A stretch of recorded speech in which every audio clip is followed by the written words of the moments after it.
Testingin natin itong toothpaste na nagbabagot sa ating buhay sa ating TikTok. Nanood ako sa TikTok. Ito ay na-brand ng Mabs CD.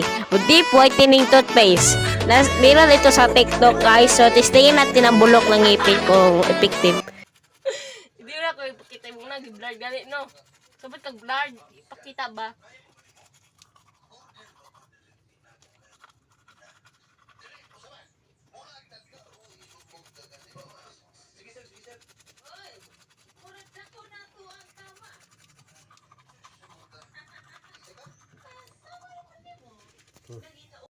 Dahil dito guys, nagbago ang buhay ni ang isa ka person at namuti ng yang ngipin. Ito yung resulta sa bagong ngipin. Before and after. Ito ang brand na sa TikTok. If symptoms worsen, consult your doctor. Ew!